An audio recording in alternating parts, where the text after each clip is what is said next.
Бувають дні, коли світ здається безжальним, коли ви прокидаєтесь і відчуваєте тіло виснажене, думки важкі, життя мовчить. Здається, що все валиться, що кожен крок лише поглиблює втому. У такі моменти легко втратити віру в себе, почати вважати біль доказом власної поразки. Але стоїки вчили. Навіть у темряві є іскра, і вона завжди всередині нас. Цей вогонь не згасає, навіть коли зовнішній світ стає холодним. Його можна знайти, якщо зупинитися, вдихнути і спитати себе, що я можу зробити зараз, у цю мить.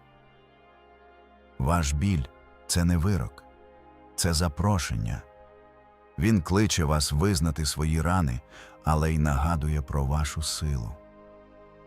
Стоїцизм говорить, ми не можемо обрати, що станеться, але можемо обрати, ким залишимося перед цим. І перш ніж почнеться це відео, зробіть 3 речі, щоб закріпити свій вибір. Перше. Напишіть у коментарях прямо зараз і без роздумів фразу «Сьогодні я вирішую не здаватися. Я стоїк». Це стане вашою обітницею собі. Друге. Підпишіться на канал. Тут ми створюємо спільноту людей, які вибирають силу замість слабкості.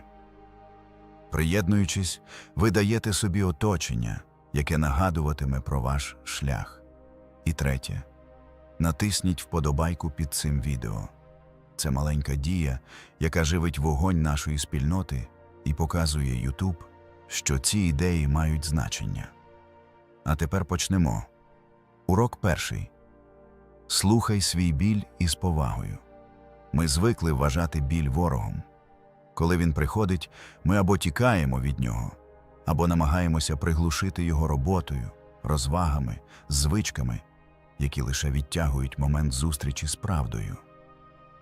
У глибині душі ми сприймаємо біль як несправедливість. Наче життя спеціально покарало нас, відкинуло на узбіччя, залишило без сил.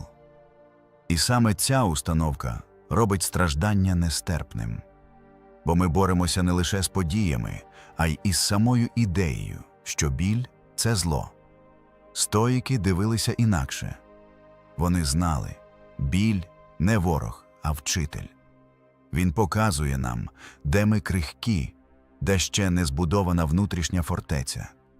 Епіктет, який усе життя жив у тілі, обмеженому хворобами і травмами, говорив: «Не події нас турбують, а наші судження про них». Якщо ми вирішуємо, що біль – це ворог, ми страждаємо подвійно. Але якщо бачимо в ньому послання, він стає дороговказом. Біль нагадує – життя реальне. У ньому немає гарантій легкості. І кожна рана, кожна втрата – це шанс відкрити в собі новий рівень сили. Бо справжня міць не у втечі від труднощів, а у здатності дивитися їм прямо в очі. Марк Аврелій писав у роздумах: «Те, що стоїть на шляху, стає шляхом, і біль – саме така перепона, яка згодом стає дверима». Практично це означає: не відвертайтесь від болю. Сядьте в тиші, дозвольте собі відчути його, без поспіху втікти. Запитайте: чому я страждаю? Що саме в мені болить? Часто під шаром гніву чи смутку приховані справжні уроки. Незадоволеність собою, потреба змінити шлях, страх бути відкинутим. Якщо прислухатися, біль говорить дуже чітко. Коли ми починаємо слухати біль із повагою, ми перестаємо бути його жертвами, ми стаємо його учнями. І тоді навіть найтемніші періоди виявляються точками росту. Урок другий. Розпізнай силу мовчання. Коли здається, що все йде не так, ми часто намагаємося заповнити тишу словами. Ми говоримо, щоб пояснити себе. Ми виправдовуємося, щоб нас зрозуміли. Ми сперечаємося, аби довести свою правоту. Але чим більше галасу ми створюємо, тим глибшою стає внутрішня порожнеча. Бо істинна сила не народжується у криках чи безкінечних аргументах. Вона народжується в мовчанні. Стоїки вважали мовчання ознакою гідності. Вони бачили, що не кожен конфлікт потребує відповіді. Сенека писав: «Найкращий спосіб помсти – не бути схожим на того, хто завдав тобі шкоди». А це часто означає не відповідати. Коли нас атакують словами, коли нас провокують, очікують нашої реакції. Якщо ми відповідаємо агресією, ми стаємо дзеркалом чужої слабкості. Якщо ми мовчимо, ми залишаємося господарями власної сили. Мовчання не є пасивністю. Це активний вибір не витрачати енергію на те, що не варте нашої уваги. Подумайте, скільки разів ви шкодували про слова, сказані з опалу? І скільки разів ви шкодували про те, що зберегли тишу? Відповідь очевидна. Мовчання рідко приносить біль, а слова часто ранять і нас, і інших. Практика стоїків у цьому проста. Перш ніж відповідати, зробіть паузу. Вдихніть. Запитайте себе, чи моя відповідь змінить щось? Чи вона зробить мене сильнішим, чи лише занурить у конфлікт? Якщо відповідь не приносить користі, краще обрати тишу. Мовчання – це не втеча, це щит. Це простір, у якому ви зберігаєте ясність. У хаосі сучасного світу, де кожен хоче мати останнє слово, мовчання стає актом внутрішньої свободи. Воно дозволяє чути себе, а не лише зовнішній шум. Тож наступного разу, коли відчуєте спокусу доводити свою правоту чи захищати себе криком, спробуйте інакше. Збережіть мовчання. Бо іноді найбільша сила – це саме вміння не відповідати. Урок 3. Відпусти ілюзію контролю. Одне з найболючіших відчуттів у моменти хаосу – це втрата контролю. Ми хочемо, щоб події складалися за нашим планом. Люди поводилися так, як ми очікуємо. А життя йшло рівною дорогою, без перешкод. Та коли щось руйнується – стосунки, робота, плани – ми впадаємо у відчай. Здається, що світ проти нас. Стоїки бачили в цьому головну ілюзію. Вони вчили – ми не контролюємо зовнішнє. Ми не можемо змінити дощ чи сонце, рішення інших людей чи закони часу. Єдине, що завжди під нашим контролем – наші дії, наші думки і наша внутрішня позиція. Епіктет нагадував – є речі, що від нас залежать, і речі, що від нас не залежать. Страждання починається тоді, коли ми намагаємось керувати тим, що не підвладне. Ми витрачаємо сили на чужі реакції, випадкові події, непередбачувані обставини. І чим більше намагаємось утримати, тим більше губимо. Практика стоїків полягає у розділенні. Коли відчуваєте хаос, задайте собі питання. Що я справді можу зробити зараз? Яка дія залежить від мене? Можливо, ви не можете змінити хід подій, але можете обрати ставлення. Можете обрати спокій замість паніки, гідність замість гніву, дію замість скарги. Це і є справжній контроль над собою. Подумайте, скільки сил ви віддали тому, щоб змусити світ бути іншим? І скільки полегшення відчули б, якби дозволили йому бути таким, як є? Відпустивши ілюзію контролю, ви не стаєте слабшими. Навпаки, звільняєте енергію, яку можна спрямувати на те, що справді у ваших руках. Життя завжди нестиме несподіванки, але стоїк знає – я не керую вітром, я керую вітрилами. І цього достатньо, щоб рухатися вперед. Урок 4. Не потрапляй у пастку порівнянь. У дні, коли все здається важким, одна з найгірших пасток – це почати порівнювати себе з іншими. Ви відкриваєте соціальні мережі, бачите чужі фото, успіхи, поїздки, усмішки. І здається, що у всіх навколо життя складається, а лише ви загрузли у труднощах. У цю мить невдоволення собою стає ще сильнішим, ніж самі обставини. Стоїки попереджали про цю небезпеку ще 2000 років тому. Вони знали, єдиний справжній вимір прогресу – це ви вчорашній. Порівнюватися з іншими все одно, що міряти свою цінність чужим компасом. Ви не знаєте, що стоїть за їхніми усмішками, які рани вони приховують, які битви ведуть у тиші. А ваш шлях завжди унікальний. Марк Аврелій нагадував: не витрачай життя на те, щоб розмірковувати, що думають інші. Бо тоді ти не житимеш своїм життям. Коли ми дивимося на чужі досягнення, ми втрачаємо власний ритм. І це найбільша втрата, бо наше життя не повториться. Практичний крок тут простий, але глибокий.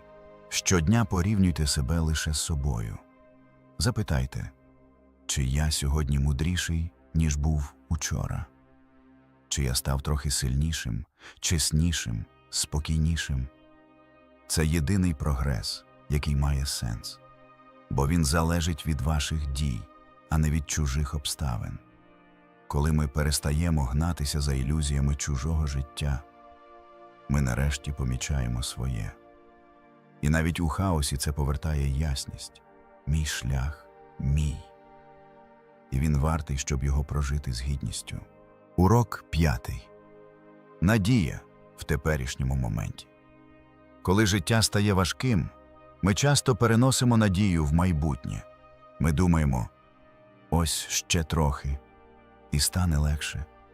Коли вирішу цю проблему, тоді буду щасливий, коли зміняться обставини, тоді відпочину. Але майбутнє завжди вислизає. І навіть коли мрії здійснюються, ми швидко переносимо надію на іншу подію. У результаті ми живемо в очікуванні, а не в реальності.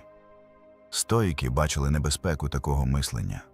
Сенека писав: «Ми завжди відкладаємо життя, ніби маємо в запасі нескінченність. Але час іде зараз. Надія, прив'язана лише до майбутнього, стає пасткою.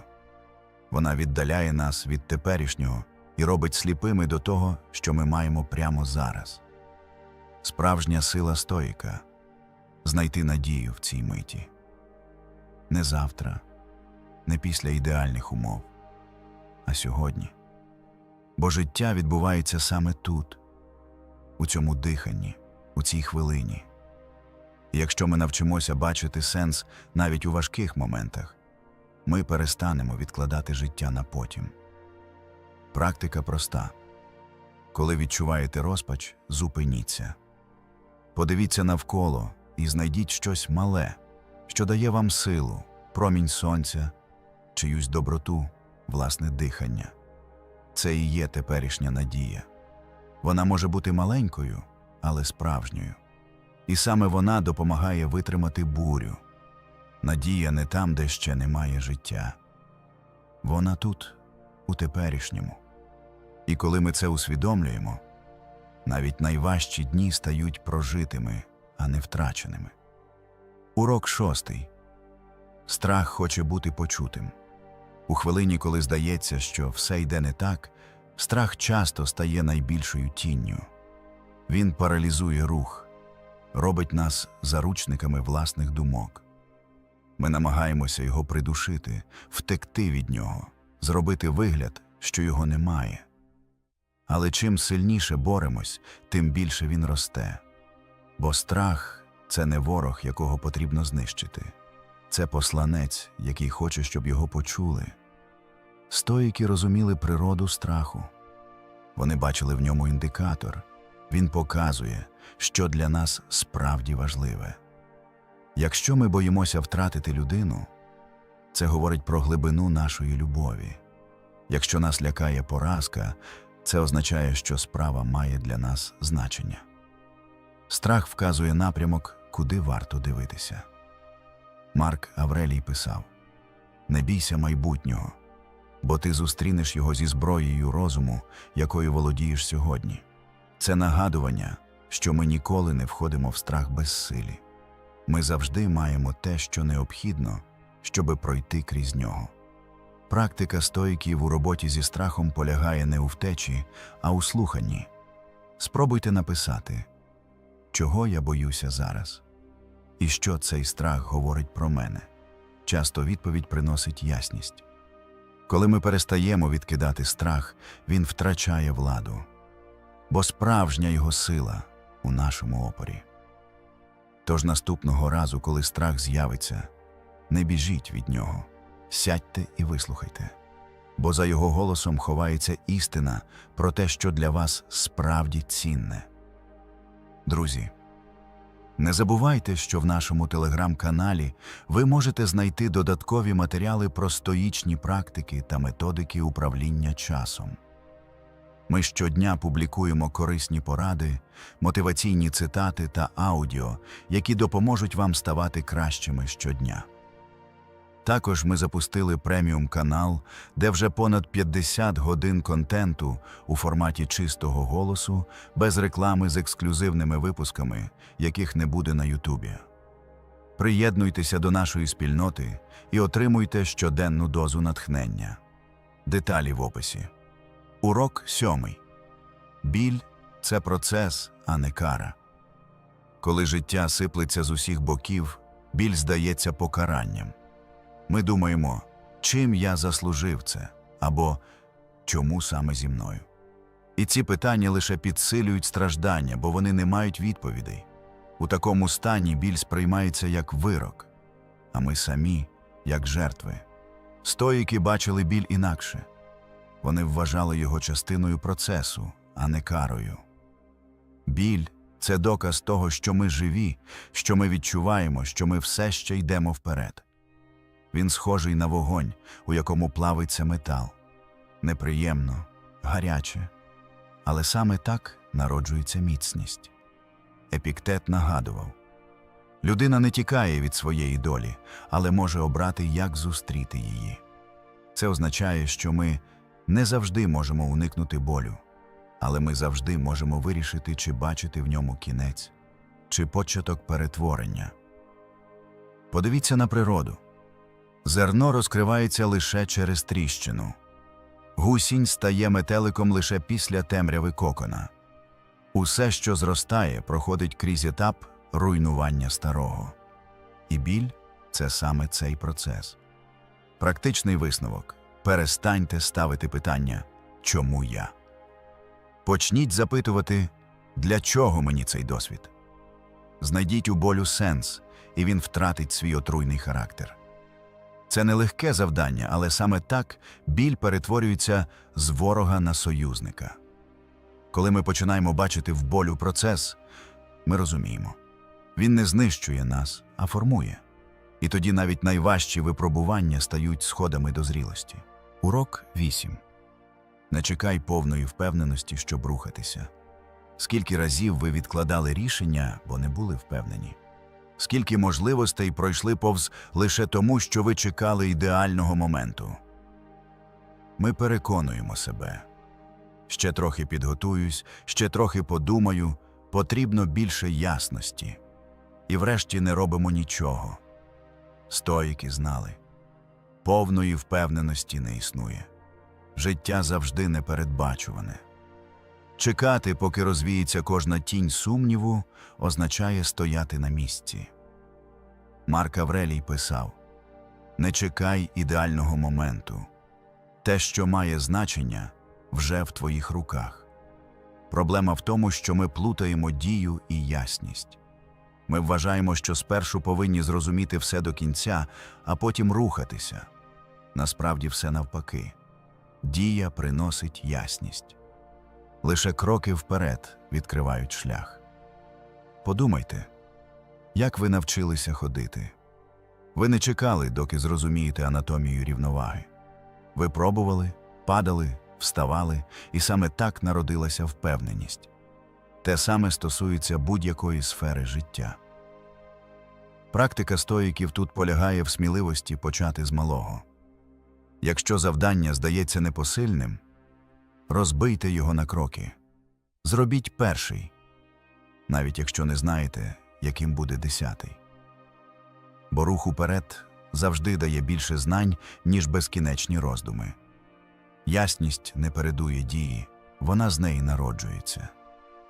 Тож не чекайте моменту, коли страх зникне, а впевненість стане абсолютною.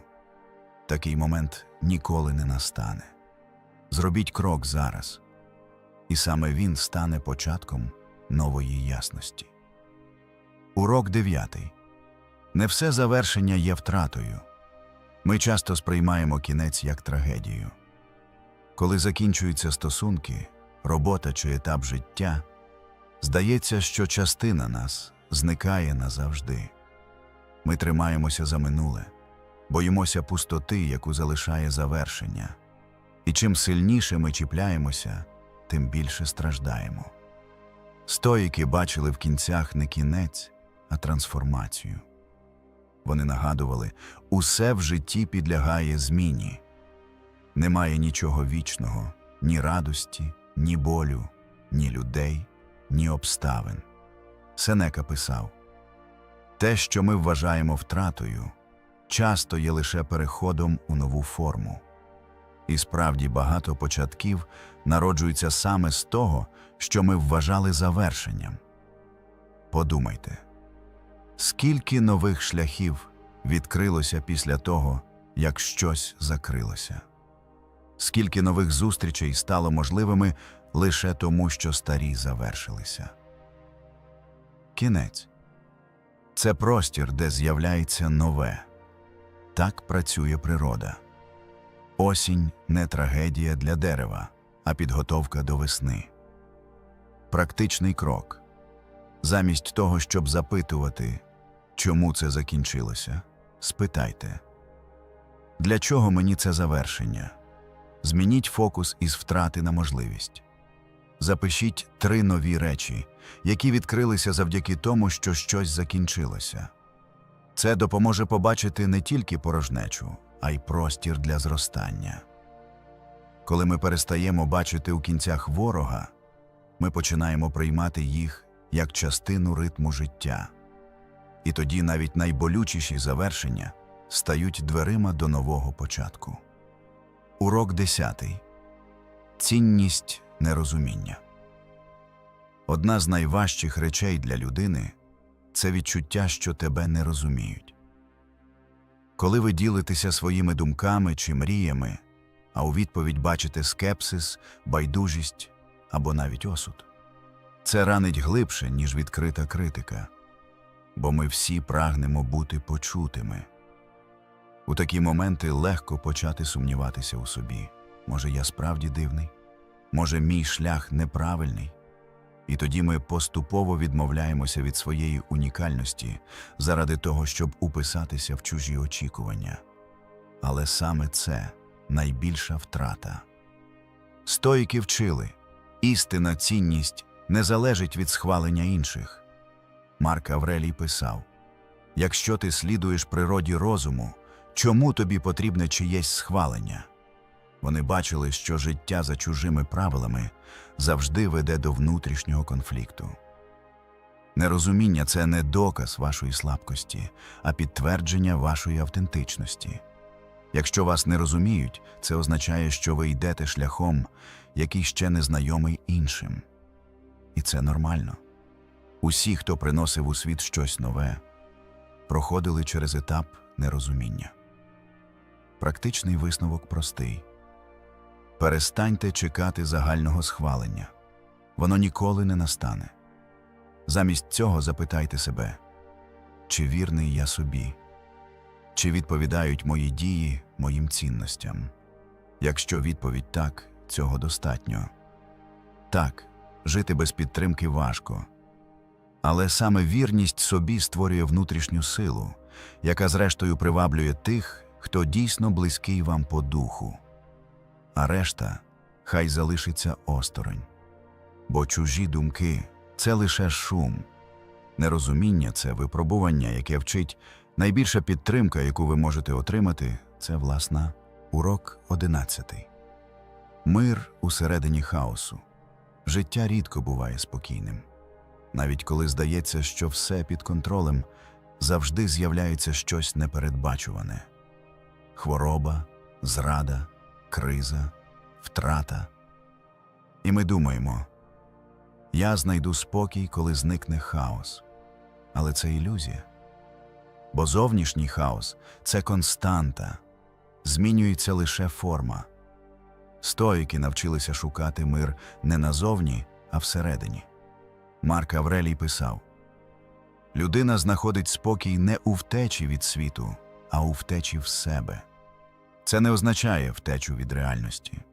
Це означає створити в собі простір, куди не проникає жодна буря. Подумайте про море. На поверхні хвилі, бурі, течії. Але на великій глибині завжди панує тиша. Так само і з людиною. Якщо ми живемо лише на поверхні подій, нас кидає з боку в бік. Але якщо ми вчимося занурюватися вглиб себе, ми відкриваємо внутрішню стабільність. Практика стоїків тут – це повернення до дихання, до роздумів, до усвідомленості. Коли зовнішнє вибухає, зробіть крок назад. Знайдіть точку тиші всередині. Запитайте себе, чи підвладне це мені, чи це просто вітер? І якщо це не залежить від вас, відпустіть. Мир усередині хаосу не означає байдужість. Це здатність залишатися ясним навіть тоді, коли все навколо темніє. Це мистецтво бути присутнім у житті, не дозволяючи йому руйнувати вашу сутність. Бо справжня стабільність не в зовнішньому порядку, а в непохитності серця. Урок 12. Повільність має силу. Ми живемо у світі, де швидкість стала символом успіху. Нас вчать бігти швидше, робити більше, досягати раніше за інших. І коли ми зупиняємось, виникає відчуття провини. Я відстаю. У дні, коли все йде не так, цей тиск стає особливо відчутним. Здається, що треба пришвидшитися, аби встигнути за життям. Стоїки вчили протилежного. Вони бачили в повільності силу.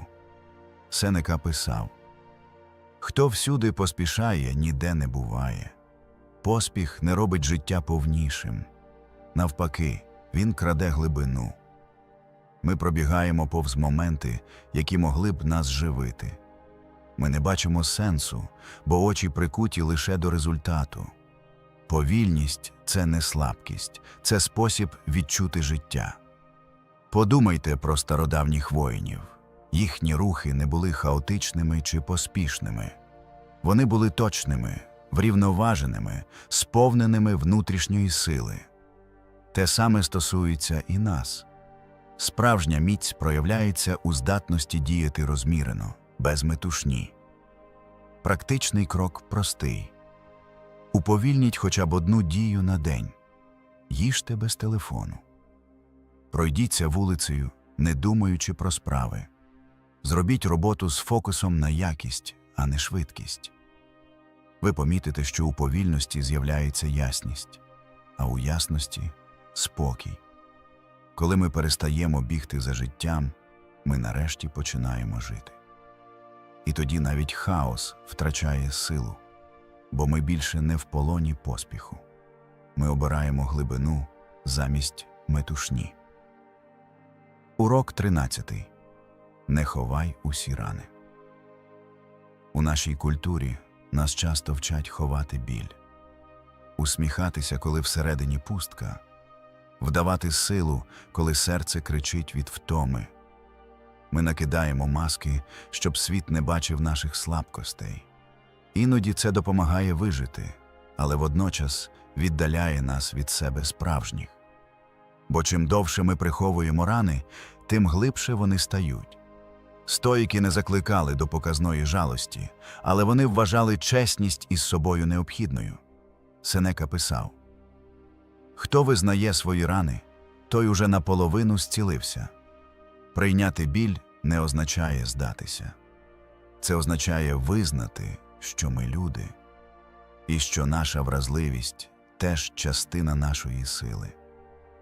Коли ми намагаємося приховати все, ми позбавляємо себе можливості зцілитися. Бо загоєння починається лише тоді, коли ми дозволяємо собі бачити правду. Іноді навіть поділитися нею з тими, кому довіряємо. Бо щирість відкриває двері до підтримки, яка інакше залишилася б недосяжною. Практичний крок. Спробуйте написати листа самому собі про те, що справді болить. Без цензури, без маски. Це може бути складно, але вже сама дія виводить рану на світло. А те, що виходить на світло, поступово втрачає силу над нами. Не всі мають бачити ваші рани, але принаймні ви самі маєте їх знати. Бо тільки так можна перетворити біль на джерело мудрості, а не на приховану отруту. Урок 14. Пауза – не слабкість. Сучасний світ нав'язує нам ідею постійного руху. Якщо ми зупиняємось, здається, що відстаємо. Якщо робимо паузу, ніби втрачаємо шанс. І саме тому багато людей живуть у виснаженні. Тіло працює на межі, розум ніколи не мовчить, серце не має часу на відновлення. Стоїки дивилися інакше. Вони знали, відпочинок – це частина сили, а не її заперечення. Марк Аврелій писав: «Те, що відпочиває, готується до нового дії». І справді, як воїн не може воювати без перепочинку, так і ми не можемо будувати життя без пауз. Пауза – це не втеча, а момент збирання. Вона дає змогу роздивитися шлях, зрозуміти, куди ми йдемо, і відновити сили. Людина, яка дозволяє собі паузу, не слабка, вона мудра. Бо знає, виснаження ніколи не приводить до перемоги. Практичний крок. Замість того, щоб відчувати провину за відпочинок, сприймайте його як тренування. Кожна пауза – це інвестиція у вашу витривалість. Навчіться хоча б раз на день вимикати шум – телефон, новини, справи. Просто бути. І ви побачите, як із тиші народжується нова енергія. Стоїцизм учить: сила не в тому, щоб завжди йти вперед без зупинок, а в тому, щоб знати, коли час рухатися, а коли відпочивати. І ця рівновага робить нас непохитними. Урок 15. Усе потрібне вже є в тобі. У моменти, коли здається, що життя валиться, ми часто шукаємо рятівника ззовні. Ми думаємо: якби хтось підтримав мене, якби обставини були інші, якби прийшла правильна можливість. І в цій гонитві за зовнішнім ми забуваємо: усе, що нам потрібно, вже закладено всередині. Стоїки нагадували: ми народжені з ресурсами для життя. У нас є розум, здатний бачити істину. Є воля, що дозволяє тримати напрямок. Є пам'ять про те, скільки разів ми вже підіймалися після падінь. І кожна ця перемога – доказ того, що ми можемо більше, ніж думаємо. Епіктет говорив своїм учням: «Не шукай сили там, де її немає. Вона в тобі». Ці слова звучать просто, але за ними глибока істина. Жодна зовнішня подія не може дати нам того, що не розбуджене всередині. Навіть найбільша підтримка не працює, якщо ми самі не віримо у власні можливості. Практичний крок. Коли наступного разу здаватиметься, що ви безсилі, складіть список усіх труднощів, які вже подолали. Згадайте конкретні моменти, де ви встояли, навіть коли шансів не було. Це не просто вправи пам'яті. Це доказ, що ви вже маєте все необхідне, аби пройти й теперішній етап. Вам не бракує сили, вам бракує нагадування. І коли ви повертаєте собі цю пам'ять, життя вже не здається непереборним. Бо ви згадуєте, усе потрібне вже є у вас. Урок 16. Дозволь собі почати знову. Одне з найбільших випробувань для людини – це прийняти власні падіння. Коли ми помиляємось, втрачаємо можливості чи дозволяємо собі слабкість, нас охоплює сором. Ми думаємо, я зіпсував усе. Занадто пізно починати знову. І цей внутрішній голос стає тюрмою, яка не дозволяє нам рухатися далі. Стоїки вчили інакше. Вони бачили в кожному дні шанс для нового початку. Марк Аврелій писав: «Часом ти впадеш. Але встати і почати заново – це теж частина природи людини». Життя ніколи не вимагає від нас бездоганності. Воно вимагає мужності знову підійматися. Подумайте. Жодне дерево не соромиться скидати листя, щоб навесні розквітнути знову. Жодна річка не дорікає собі за повороти. Усе в природі знає – оновлення – це закон життя. Чому ж ми відмовляємо собі у цьому праві? Практичний крок. Коли відчуваєте, що провалилися, не зациклюйтесь на минулому. Складіть план маленьких кроків і почніть заново. Навіть найменша дія – вже доказ, що історія триває. Дозвольте собі рухатися вперед, не чекаючи схвалення чи ідеальних умов. Стоїцизм навчає. Справжня зрілість не в тому, щоб ніколи не падати, а в тому, щоб дозволяти собі вставати знову і знову. Бо кожен новий старт – це не поразка, а свідчення сили. Дорогі глядачі, стоїцизм не обіцяє нам легкого життя. Він не каже, що шлях буде без болю чи випробувань, але він дарує нам інше – ясність і витривалість. Коли здається, що все йде не так, саме стоїчна мудрість допомагає побачити – ми не безсилі. Ми завжди можемо обрати своє ставлення, свої кроки, свій шлях. Пам'ятайте, справжня сила не в уникненні бурі, а в умінні залишатися стійкими посеред хаосу. Бути присутнім у теперішньому моменті, слухати себе, дозволяти собі змінюватися і починати знову. Реальний початок не десь у майбутньому. Він народжується в рішенні не здаватися зараз. Друзі, якщо це відео було для вас корисним, не забувайте підписатися на наш канал, поставити вподобайку та натиснути на дзвіночок, щоб не пропустити нові відео про саморозвиток і стоїцизм. Поділіться своїми думками та питаннями в коментарях. Я завжди радий почути вашу думку